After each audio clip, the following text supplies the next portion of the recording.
Puji Tuhan yuk. Ayo.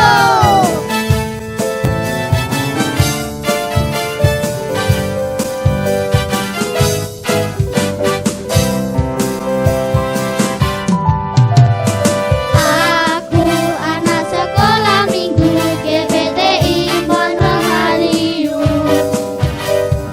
Aku selalu memujimu dan bersuka bagi namamu. Aku anak sekolah minggu, berjanji terus mengiringmu. Yesus Juru Selamatku, yang telah tebus dosaku. Baca firman setiap hari dan melakukan perintahnya, lalu memuji namanya, belajar taat kepadanya. Aku anak sekolah minggu GPTI Pondok Haliung. Aku selalu memujimu dan bersuka bagi namamu.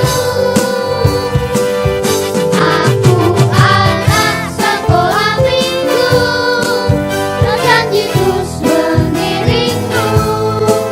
Yesuslah Juru Selamatku, yang telah tebus dosaku. Baca firman setiap hari dan melakukan perintahnya, lalu memuji namanya, belajar taat kepadanya.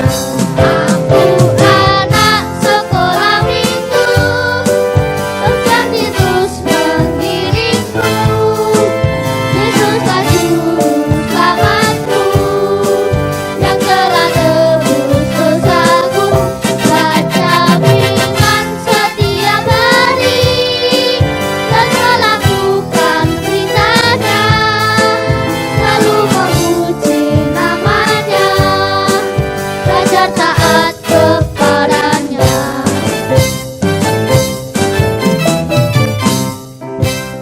Shalom anak-anak, kita bertemu lagi hari ini.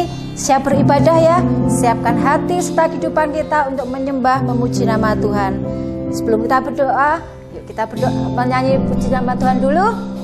Bapa yang kekal, karena kasih yang sempurna sudah Tuhan berikan buat kita.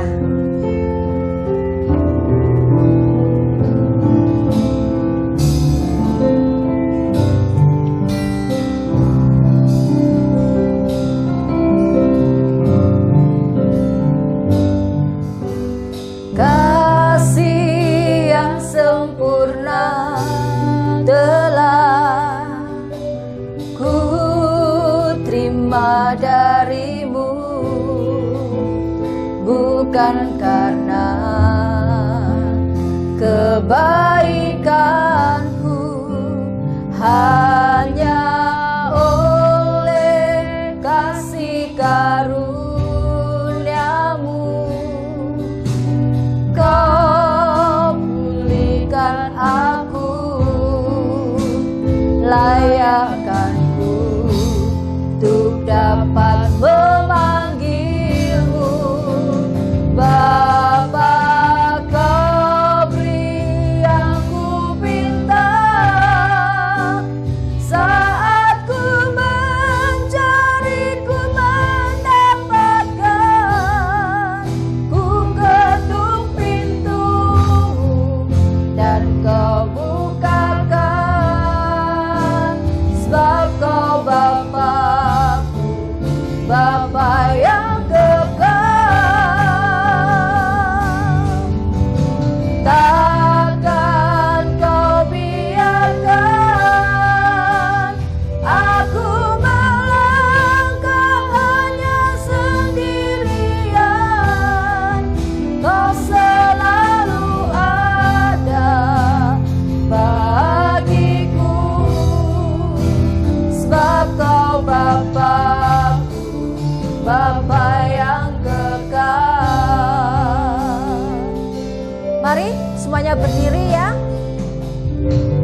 bukan karena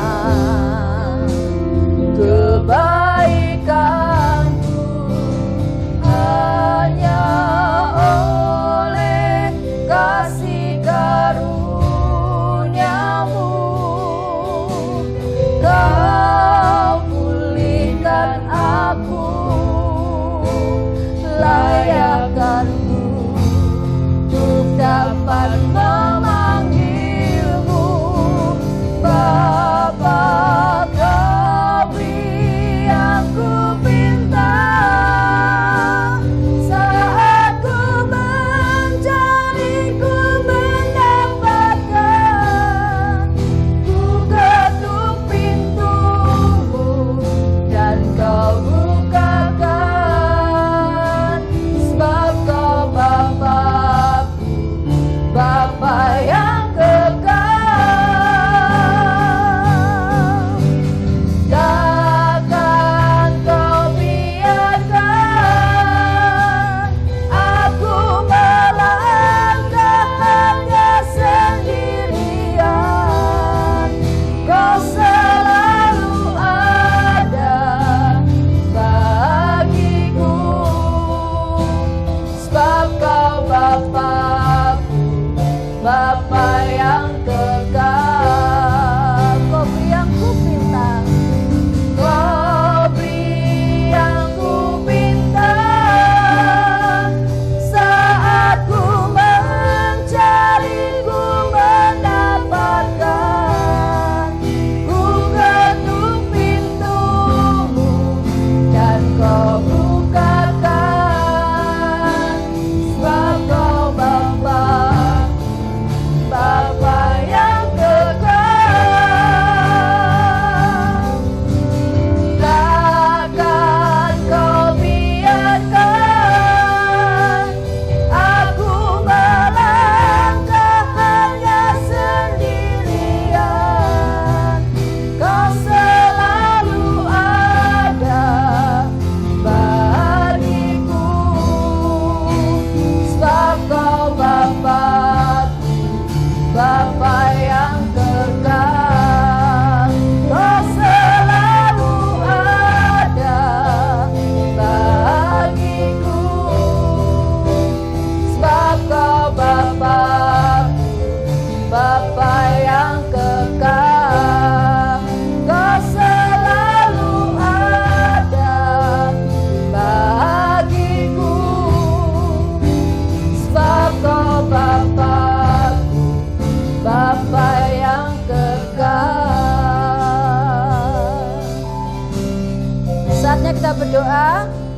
Tutup matamu, lipat tangan depan dada. Kita belajar memberi hormat pada Tuhan dan kita berdoa bersama-sama. Tuhan Yesus, hari ini kami bersyukur Tuhan sangat baik kepada kami, memberi segala yang kami perlukan, senantiasa ada buat kami. Kami juga bersyukur sampai saat ini Tuhan memberkati kami, menjagai kesehatan kami.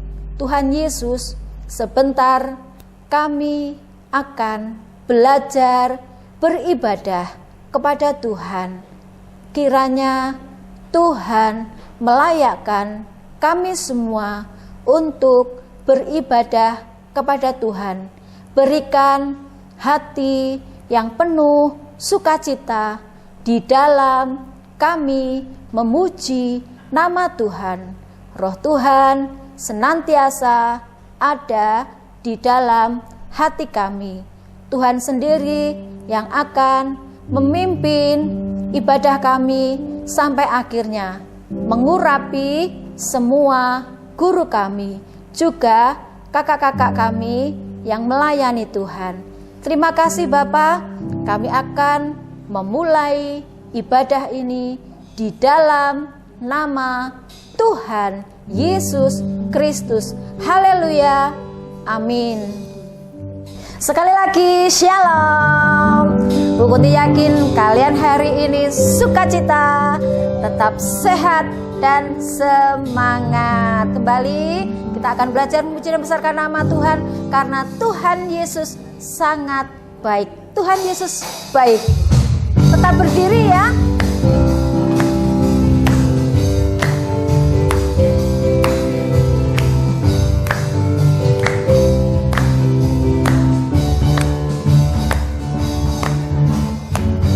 Tiada berkesudahan kasih setiamu Tuhan, selalu baru rahmat-Mu bagiku.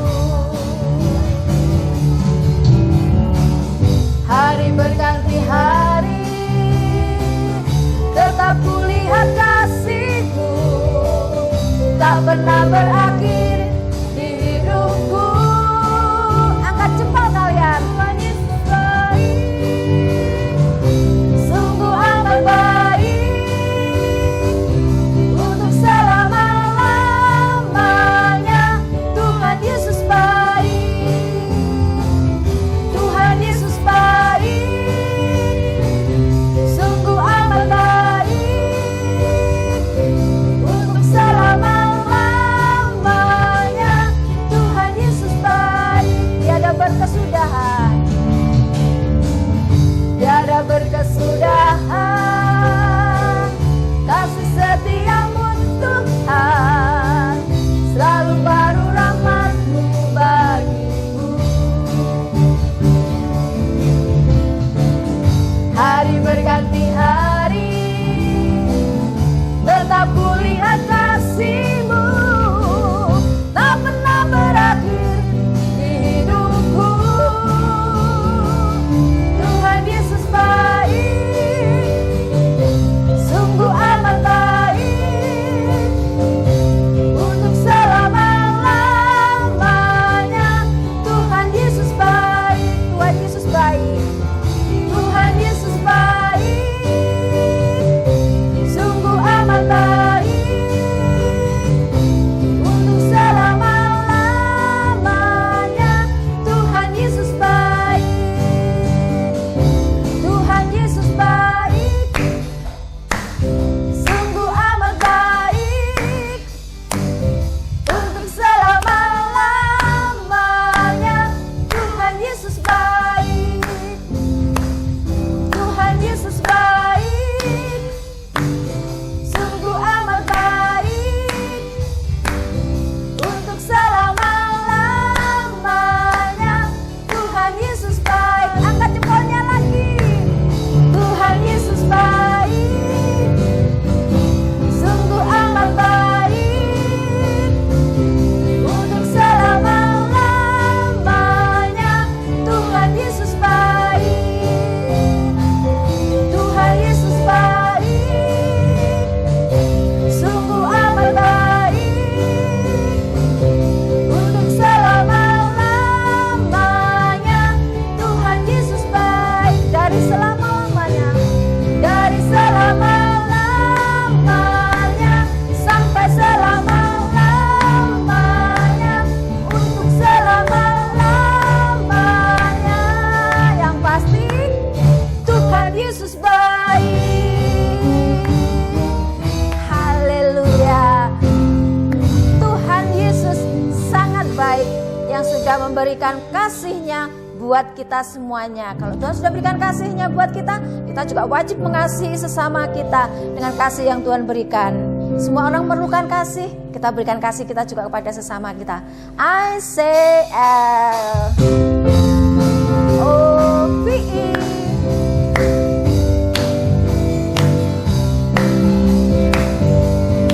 I say L, I say L-O, L-O-V-E, L-O-V-E. Everybody needs some love. L-O-V-E. Everybody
kasih. Dikasih pasti kalian juga seneng. Nah, terlebih dikasih oleh Tuhan Yesus. Karena kasihnya Tuhan Yesus tuh terlalu indah, gak ada yang menandingi. Kasih Yesus indah, oh indah.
Sangat indah di dalam kehidupan kita. Minta pada Tuhan untuk kita boleh juga mengasihi sesama kita. Ajar kami Tuhan mengasihi sesama. Mendengarkan kebenaran firman Tuhan, kita naikkan pujian. Kasih pasti lemah lembut, kasih pasti murah hati. Yes.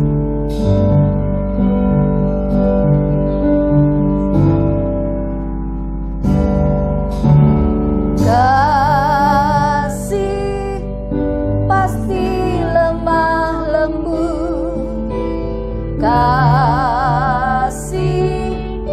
pasti memaafkan. Kasih pasti murah hati. Kasih-Mu Tuhan. Katakan kasih. Kasih pasti lemah lembut. Kasih pasti memaafkan. Kasih pasti murah hati. Kasih-Mu Tuhan. Ajarilah kami ini Tuhan. Ajarilah kami ini saling mengasihi. Ajarilah kami ini saling mengampuni. Ajarilah kami ini kasih-Mu ya Tuhan. Kasih-Mu kudus tiada batasnya. Kasih pasti lemah lembut. Kasih pasti lemah lembut. Terima kasih Yesus. Kasih pasti. Ajar kami selalu memaafkan orang yang bersalah pada kami Yesus. Terima kasih Tuhan.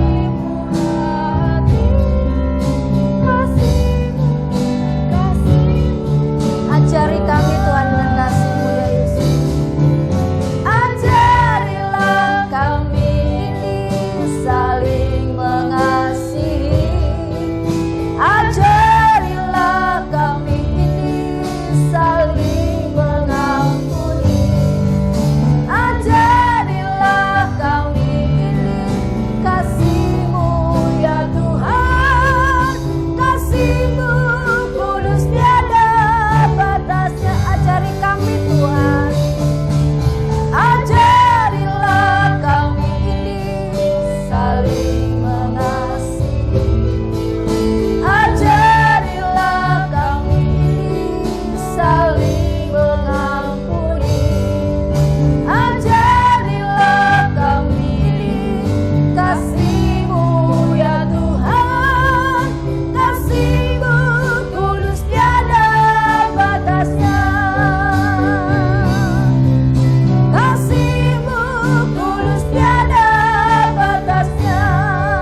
depan dada, mata dipejamkan.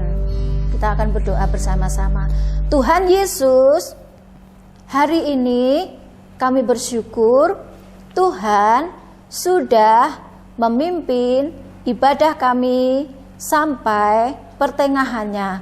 Kami percaya Tuhan memberkati puji-pujian kami sehingga berkenan kepada Tuhan. Kami juga bersyukur dan percaya Tuhan memberkati kami semua, memberkati guru-guru kami, memberkati orang tua kami, memberkati kakak-kakak yang sudah melayani Tuhan. Tuhan Yesus, saatnya kami duduk diam mendengarkan kebenaran firman Tuhan. Berbicara Tuhan kepada kami semua untuk kami mengerti firman Tuhan. Berikan hikmat Tuhan kepada kami sehingga kami memahami kebenaran firman Tuhan. Roh Kudus memampukan setiap kami untuk melakukan firman Tuhan, memberkati, mengurapi guru-guru kami yang akan menyampaikan firman Tuhan, juga kami semua, sehingga firman-Mu boleh tertanam di dalam hati kami dan kami diberi kekuatan untuk melakukannya. Kami siap mendengarkan firman Tuhan. Di dalam nama Tuhan Yesus Kristus kami berdoa. Haleluya. Amin. Shalom anak-anak. Puji Tuhan, ketemu lagi dengan Bu Umi di acara Sekolah Minggu GBT Immanuel Madiun. Anak-anak sekalian, sebelum anak-anak mendengarkan firman Tuhan, terlebih dahulu Bu Umi mau tanya, bagaimana keadaan anak-anak semua? Wah, Bu Umi percaya ya, keadaan anak-anak semua dalam keadaan sehat, semangat, dan selalu baik ya, karena Tuhan Yesus senantiasa menyertai kehidupan kita anak-anaknya. Puji nama Tuhan anak-anak. Firman Tuhan pada hari ini ya, yang disampaikan Bu Umi ini adalah untuk kelas besar, yaitu kelas Yohanes 7 dan 8, Matius 7 dan Paulus 4. Ya, jadi anak-anak yang kelas besar bisa mengikuti ibadahnya bisa mengikuti firman Tuhan yang disampaikan oleh Bu Umi. Ya, anak-anak sekalian, mengapa kita ya orang-orang Kristen itu selalu diajar tentang kasih? Dari minggu-minggu yang lalu ya, beberapa bulan yang lalu sampai sekarang ini, topiknya, temanya masih sama, yaitu tentang kasih. Ya, mengapa? Karena Tuhan Yesus adalah kasih. Allah kita itu adalah Allah yang maha kasih. Oleh karena itu, Tuhan juga mengajarkan kepada kita semua untuk memiliki kasih di dalam hidup kita. Ya, anak-anak sekalian, minggu-minggu yang lalu kamu sudah diajar bahwa kasih itu sabar, kasih itu murah hati. Nah, pada hari ini firman Tuhan akan membahas, atau firman Tuhan pada hari ini temanya adalah kasih itu tidak cemburu. Ya, sebelum kita masuk dalam firman Tuhan, kita akan belajar kata kunci dulu. Ya, hari ini ada kata kuncinya. Ya, apa kata kuncinya? Nah, anak dengarkan, nanti kita bersama-sama mencoba. Ya, kata kuncinya hari ini adalah kasih, yes. Cemburu, no, no, no. Ya, diulang ya. Kasih, yes. Cemburu, no, no, no. Nah, itu kata kuncinya. Ya, kasih harus ada dalam hidup kita. Cemburu harus kita buang. Cemburu itu sama dengan iri hati. Ya, nah anak-anak, sebelum kita masuk dalam firman Tuhan, ya Bu Umi akan memberi cerita. Ya, ceritanya yaitu gini. Di sebuah museum, ya, di sebuah museum itu di situ terdapat patung-patung keramik yang sangat indah. Dan di museum itu juga lantainya dari keramik. Sama-sama dibuat dari bahannya sama. Ya, keramik. Tetapi yang satu diletakkan di tempat yang sangat mungkin ya dimasukkan ke dalam almari, dikasih apa ya hiasan-hiasan supaya menarik. Sedangkan si ubin, ya lantainya ini ubin itu tempatnya di bawah. Ya, kalau ada orang datang, si ubin ini diinjak-injak oleh orang. Sedangkan orang-orang yang datang di situ pada saat melihat patung-patung yang indah dari keramik, wah mereka mengagumi. Anak-anak, pada waktu itu si keramik dan si patung ini, patung keramik ini sama-sama bertukar pikiran ya, atau saling berbicara, mengadakan komunikasi. Si ubin ini bilang pada patung, "Wih, kamu enak ya. Kamu tempatnya di situ. Orang-orang kalau datang melihat kamu, mengagumi kamu.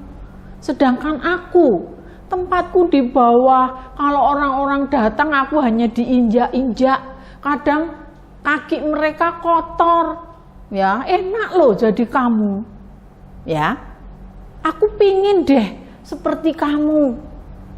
Si patung dari keramik ini bilang, loh, kamu itu cemburu ya sama aku? Jangan, kamu jangan cemburu. Iya, kamu bisa ngomong begitu lah, kamu tempatnya kan enak, kamu selalu dikagumi. Coba kalau kamu jadi aku, setiap hari diinjak-injak orang, bahkan kadang kakinya kotor. Coba kalau kamu jadi aku, kamu juga pasti mengeluh. Si patung ini katakan, ini akibat dari pada saat kita dulu diciptakan atau dibuat.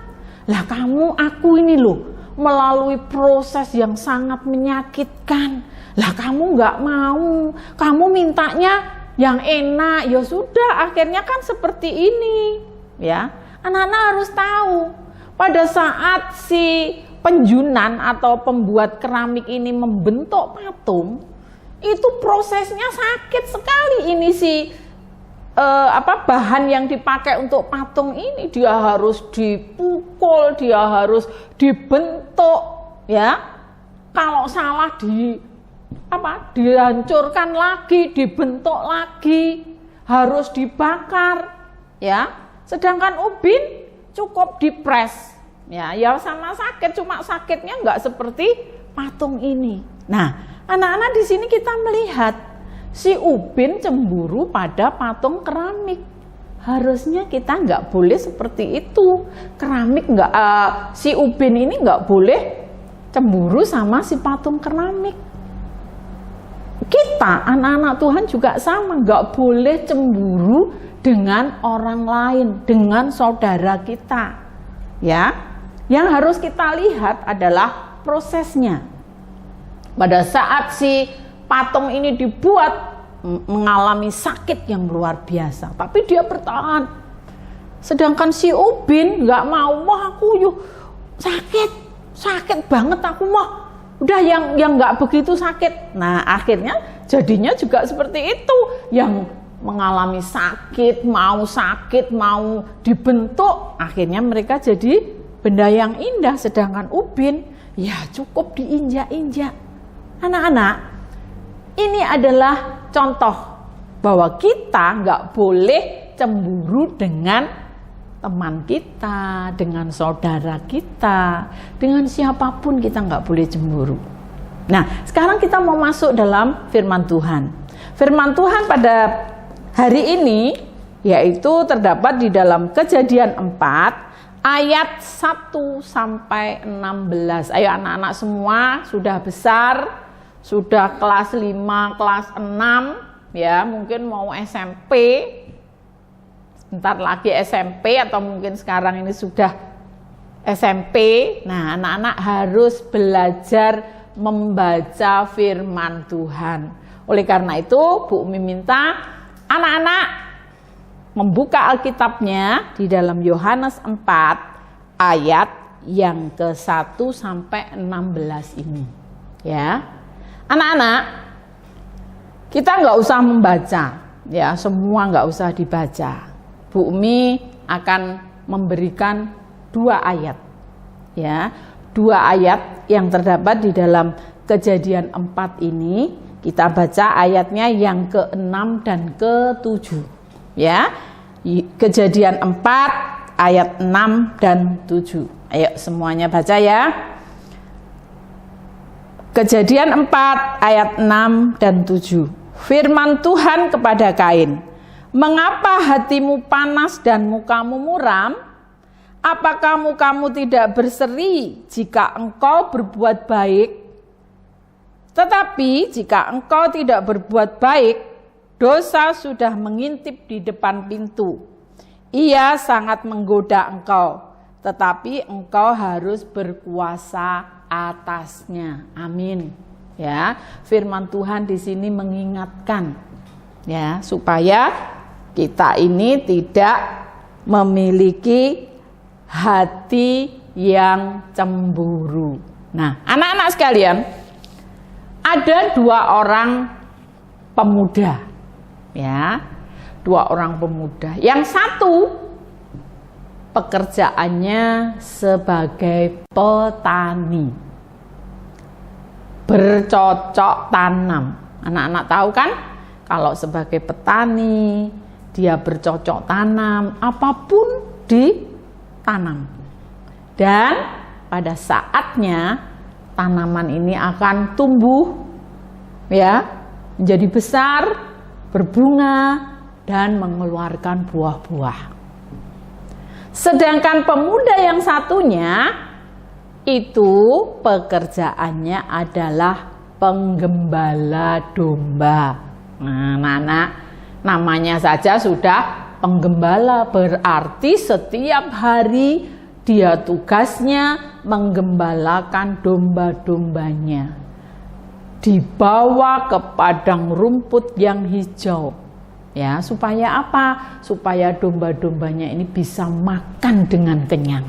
Domba-dombanya menjadi gemuk dan akhirnya bisa berkembang biak dengan baik. Nah, anak-anak sekalian, pemuda ini dengan tekun melakukan tugasnya.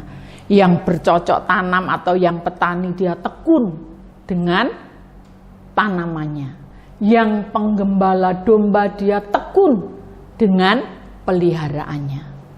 Dan suatu saat mereka menerima ya hasil dari usaha mereka. Nah, suatu saat ini 2 pemuda ini mau mengorbankan persembahan untuk Tuhan. Ya, mau mempersembahkan korban untuk Tuhan. Yang bercocok tanam, dia mengorbankan yang biasa-biasa saja. Ya, dia ambillah buahnya berapa ya, mungkin ada apel, ada jambu, ada apa, pokoknya semua tanamannya diambil. Tetapi di dalam dia mempersembahkan itu, dia seolah-olah sebetulnya aku mempersembahkan lah, ya. Dia tidak dengan sepenuh hati, ya. Tetapi si pemuda yang satunya ini, yang penggembala domba ini, dia memberikan yang terbaik.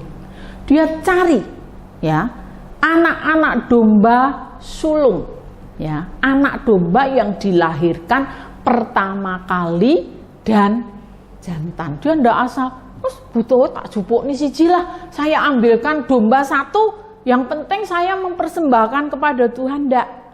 Dia mempunyai kerinduan untuk mempersembahkan korban kepada Tuhan itu yang terbaik.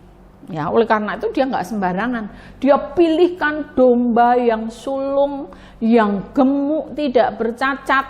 Ya, dia pilih ini mau saya persembahkan untuk Tuhan.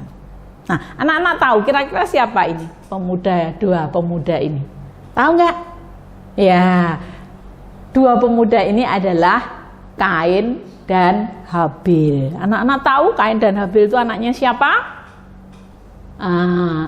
Kain dan Habil adalah anaknya Adam dan Hawa. Ya, nah, pada saat mereka mempersembahkan korban, ya, ternyata yang diterima atau yang dipedulikan, yang diperhatikan oleh Tuhan adalah persembahannya Habil. Persembahannya Kain tidak diterima oleh Tuhan. Melihat ini, seharusnya apa yang harus dilakukan Kain?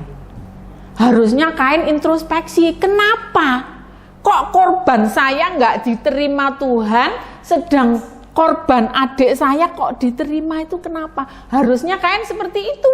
Tetapi sayang Kain tidak mau introspeksi, dia tidak mau melihat kesalahannya. Tetapi begitu dia melihat persembahan adiknya diterima oleh Tuhan, timbullah rasa marah. Ya, dia marah, dia cemburu. Ya, kenapa? Kok persembahan saya nggak diterima Tuhan? Kenapa kok persembahan adik saya yang diterima? Ya, ini si Kain ini merasa marah. Ya, oleh karena itu Tuhan memberi nasihat kepada Kain, memperingati Kain. Ya, yang sudah kita baca tadi. Ya, Kain, kenapa panas hatimu? Kenapa mukamu muram? Apa kamu nggak senang kalau kamu berbuat baik? Kamu harus hati-hati. Ya, dosa sudah mengintip kamu. Kalau kamu nggak mau berusaha tidak menahan diri, kamu akan jatuh di dalam dosa. Sudah diperingatkan Tuhan, Kain nggak mau dengar. Nggak dengar aku Tuhan. Karena apa? Hatinya dipenuhi dengan iri hati, dengan cemburu. Ya, sehingga dia tidak bisa mendengar firman Tuhan.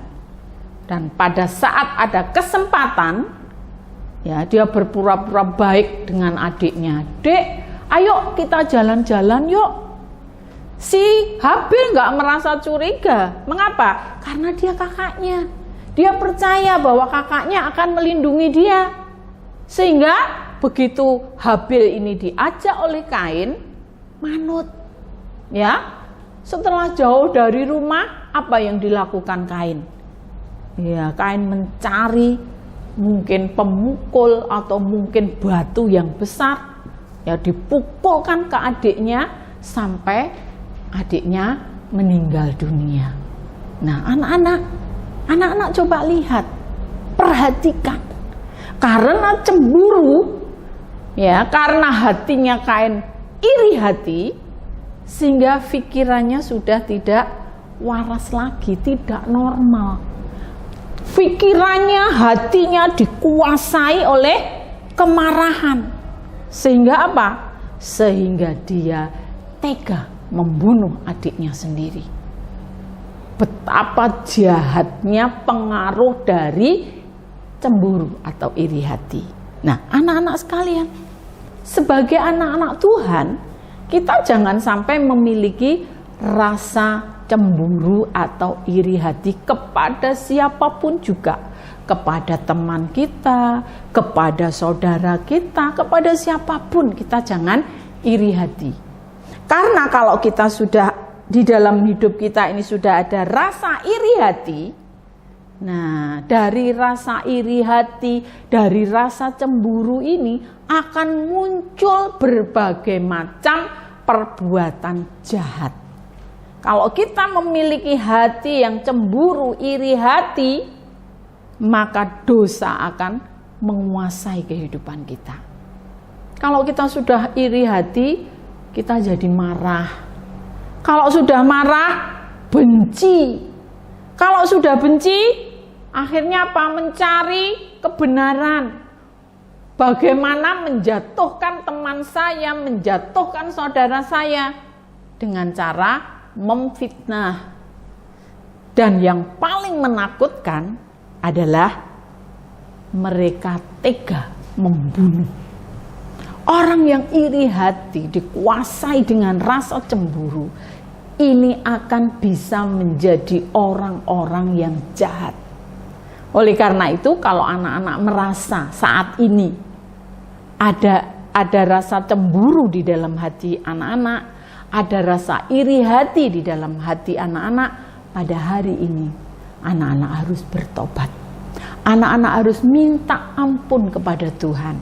Anak-anak minta Tuhan Roh Kudus menguasai kehidupan anak-anak, sehingga Tuhan Roh Kudus inilah yang akan membuang segala rasa cemburu, iri hati dari kehidupan kita.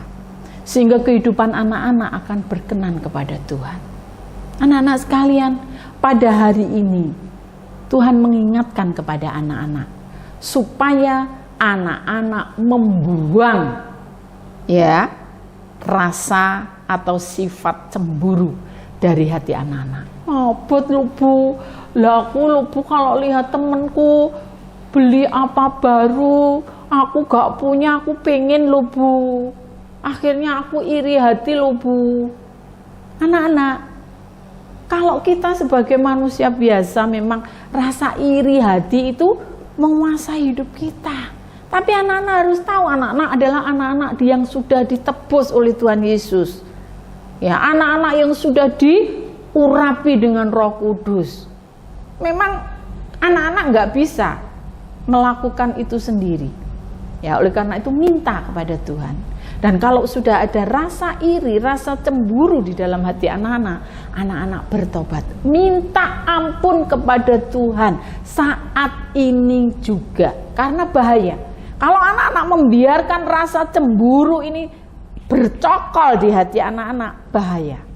Ya, kalau misalnya tanda gitu ya, itu sudah tanda oranye mau merah atau mungkin sudah merah, bahaya.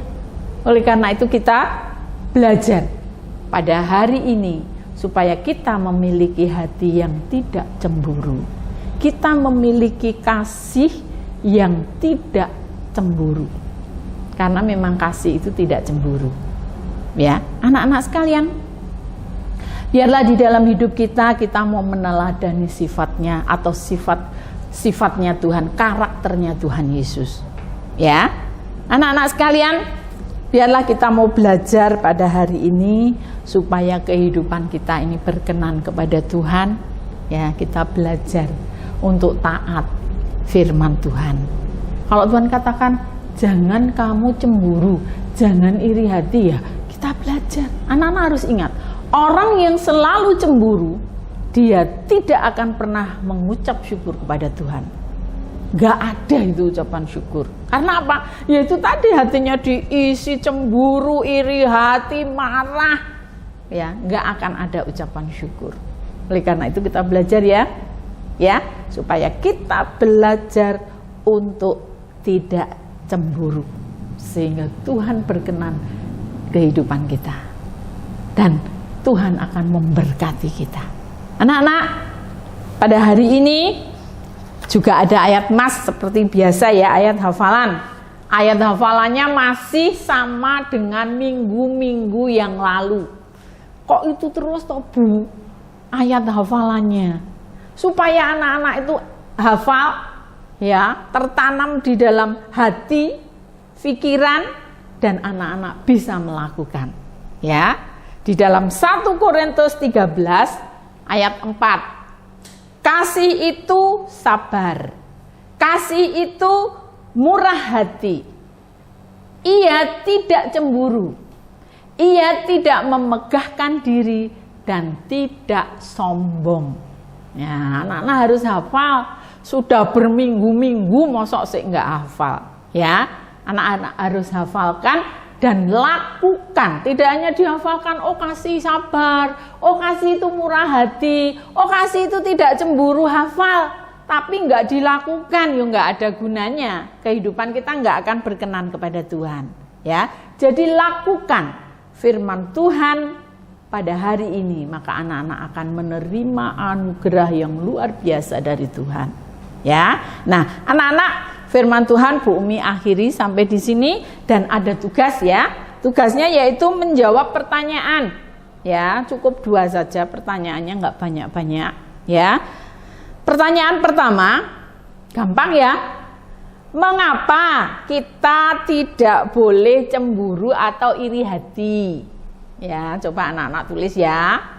Mengapa kita tidak boleh cemburu atau iri hati?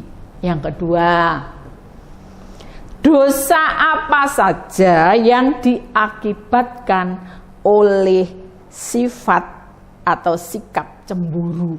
Jadi kalau anak-anak memiliki hati yang cemburu, hati yang iri hati, ya, itu akan mengakibatkan dosa apa? Tadi Bu Umi sudah jelaskan. Ya, kalau kita memiliki iri hati, cemburu, dosa ini tadi sudah disebutkan. Nah, anak-anak coba diulang lagi, ya, direview kembali firman Tuhan, ya, sehingga anak-anak bisa menjawab tugas hari ini. Nah, anak-anak, selesai sudah, ya, ibadah sekolah minggu GBT Immanuel pada hari ini. Sebelum kita berpisah, kita mau tutup di dalam doa, ya. Kita mau berdoa menghadap Tuhan dengan sikap yang baik karena kita menghadap Tuhan, ya. Mari kita berdoa bersama-sama. Maha besar Allah Bapa dalam kerajaan surga yang kami sembah dan kami muliakan di dalam nama Tuhan Yesus Kristus. Kami bersyukur kepadamu Tuhan atas segala kasih setia dan kebaikan-Mu di dalam hidup kami. Tuhan tidak pernah meninggalkan kami. Tuhan senantiasa menyertai dan memelihara kami sehingga saat ini. Kami bersyukur Tuhan kalau pada hari ini kami boleh kembali mendengar firman-Mu. Tuhan, firman-Mu pada hari ini mengajarkan kepada kami supaya kami memiliki hati yang tidak cemburu. Kami memiliki kasih yang dari Engkau. Tuhan Yesus, dengan kekuatan kami sendiri kami tidak mampu. Tetapi kalau Tuhan hadir dalam hidup kami, maka Tuhanlah yang akan memampukan kami, sehingga kami dapat menjadi pelaku-pelaku firman-Mu. Terima kasih Tuhan untuk firman-Mu hari ini, yang mengingatkan kepada kami, supaya kami tidak memiliki hati yang cemburu. Karena kalau kami memiliki hati yang cemburu, maka dosa sudah mengintip di hadapan kami. Ampuni kami Tuhan, kalau pada hari ini kami masih memiliki sifat cemburu atau iri hati. Ampuni kami dan biarlah Tuhan Roh Kudus yang akan memimpin kami, membimbing kami, memberi kekuatan kepada kami, sehingga kami mampu melakukan firman-Mu untuk tidak memiliki hati yang cemburu. Terima kasih Tuhan, terima kasih. Biarlah Engkau senantiasa menyertai kami anak-anak-Mu. Dan biarlah Tuhan sendiri yang akan memimpin setiap langkah hidup kami. Terima kasih Bapa, terima kasih. Pada saat ini Tuhan, kami bawa di dalam doa untuk setiap anak-anak-Mu yang pada hari ini mengikuti ibadah secara online di rumah.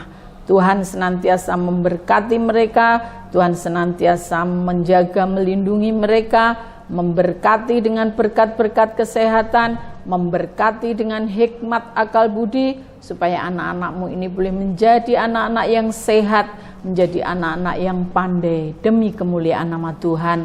Tuhan juga berkati kedua orang tua mereka dengan berkat-berkat-Mu ya Tuhan. Engkau tahu pergumulan mereka, Engkau tahu apa yang menjadi kebutuhan mereka. kiranya Tuhan sendiri yang akan mencukupkan. Terima kasih Bapa, terima kasih. Pertemukan kami Tuhan besok minggu di acara yang sama. Dan kami mohon kiranya Tuhan segera melalukan virus corona ini dari negeri kami Indonesia ini, supaya kami boleh kembali dapat beribadah bersama-sama di rumah-Mu. Ampuni kami, ampuni seluruh bangsa kami ya Bapa. Terima kasih Tuhan, terima kasih. Segala doa dan permohonan kami ini Tuhan, hanya kami naikkan ke hadirat-Mu. Dan hanya di dalam nama Tuhan Yesus Kristus, kami peralaskan segala doa dan permohonan kami. Haleluya, amin. Shalom, sampai jumpa minggu depan ya. Shalom, Tuhan memberkati anak-anak semua.